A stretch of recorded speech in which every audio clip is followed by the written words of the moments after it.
The alarm on my console screamed before I even understood what it was warning me about.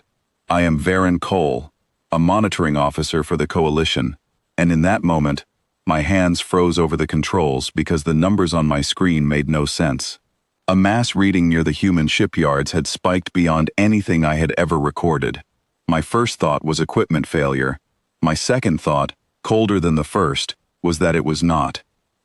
I called my supervisor, Grace Whitfield, before I even finished checking the data twice. She was the only human officer stationed with us at the monitoring post, and she always seemed to know when something serious was happening before I could explain it. "Grace, you need to see this," I said, pulling up the sensor feed on the shared display. She walked over, coffee still in her hand, and stopped mid-step when she saw the numbers. The cup nearly slipped from her fingers.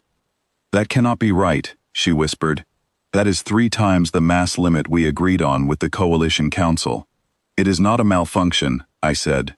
"I already ran 3 diagnostic checks." She set the cup down slowly, her eyes fixed on the screen, like she was trying to convince herself it would change. It did not change. If anything, the number kept climbing. We did not waste time arguing about what it meant. We requested emergency clearance and took the fastest transport ship available toward the coordinates. The entire journey felt like it stretched far longer than it should have, every second thick with the kind of tension that makes your chest tighten and your thoughts race in circles. When we finally came close enough to see it with our own eyes, neither of us said a word for a long moment. There, suspended in open space, surrounded by countless small construction vessels moving like a swarm of fireflies around a giant tree, was a structure so massive it blotted out the stars behind it. Its frame stretched farther than any station I had ever seen, ribs of metal curving outward, still incomplete, still growing. "They are building something we were never told about," I said, my voice barely steady. Grace stared at it, her jaw tight. "This is not just unauthorized. This is impossible. Our shipyards were never meant to produce anything close to this size." We requested direct contact with the site supervisor. It took almost an hour before someone responded, and when they did, it was not through official channels, but through a simple audio link, as if whoever answered did not think this required any formality. "This is Daniel Wren, lead engineer," the voice said. "You are early. We were not expecting inspectors until next quarter." "This is not a scheduled inspection," Grace said sharply. "We detected a mass reading that violates every agreement we have with the Coalition. What exactly are you building out there?" There was a pause, then a short laugh that held no humor in it. "You will see soon enough. Come aboard. I think it is easier to show you than to explain it over a comm line." We docked at a small platform attached to the construction site, and the moment we stepped out, the sheer scale of the thing above us made my breath catch. It was not just large, it was a living structure of steel and light, workers moving along its surface in thin suits, welding beams the size of small buildings into place. Daniel Wren met us at the platform entrance. He was tall, with tired eyes and hands stained from work, the kind of person who had clearly not slept properly in days. Beside him stood a woman introduced as Nora Ashford, the site coordinator, who looked at us with a mixture of caution and quiet defiance. "You have questions," Nora said before we could speak. "I understand that. But you need to understand something too. This was never meant to threaten anyone." "Then why does it exist?" I asked. "Why was it never reported?" Nora exchanged a glance with Daniel before answering. "Because the last time our colonies needed protection, help took months to arrive. Do you remember the attack on Colony 7? We lost hundreds of people while waiting for approval to send reinforcements. After that, our leaders decided we would never wait like that again." Grace's expression shifted, the anger in her eyes tempered slightly by something closer to understanding, though her voice remained firm. "That does not excuse hiding a project this size from the Council." "We did not hide it forever," Daniel said. "We were going to reveal it once it was complete. We wanted to present something finished, not something half-built and easy to dismiss as a mistake." I looked past them, toward the massive skeleton of the ship, stretching into the darkness of space.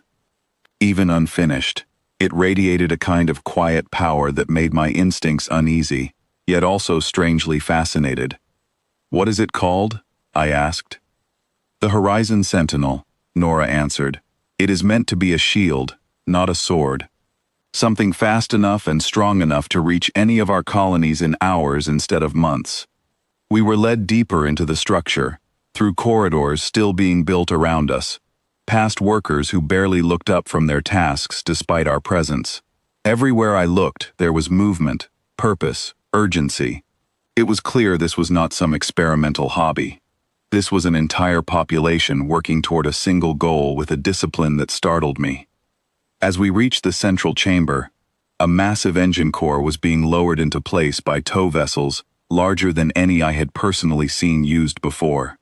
The air around it seemed to hum faintly, as if the ship itself was already alive in some small way. "This alone produces enough energy to power an entire colony for a decade," Daniel explained, watching my reaction carefully.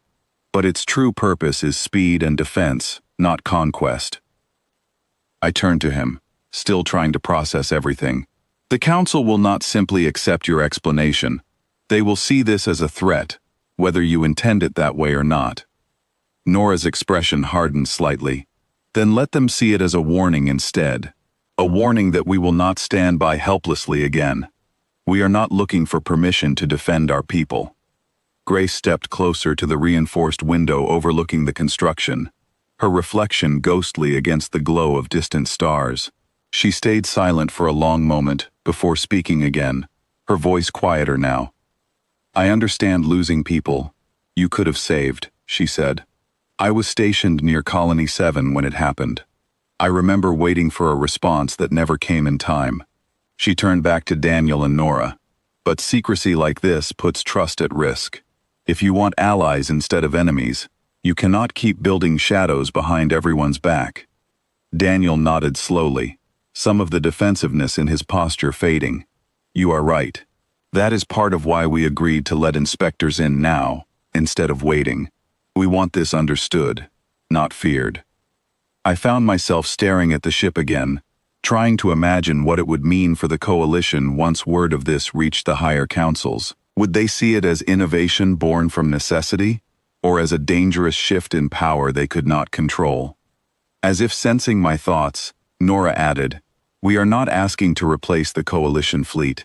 We are asking to never again be the ones left waiting while others decide our fate." The tour continued for hours, moving through weapon systems designed purely for defense, propulsion labs testing engines meant to cut travel times drastically, and living quarters built to house thousands of crew members for extended missions.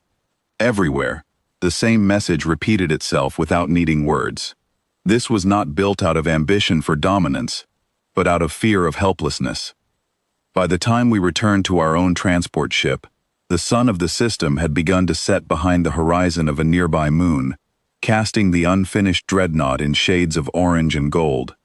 Even in silence, it looked less like a weapon and more like a monument to a lesson learned, too late once already. Grace stood beside me at the viewport, arms crossed, watching the workers still moving tirelessly around the structure. "What do we tell the Council?" she asked quietly. I thought carefully before answering. "The truth, that humanity built something extraordinary, not to threaten the Coalition, but because they refuse to feel powerless again.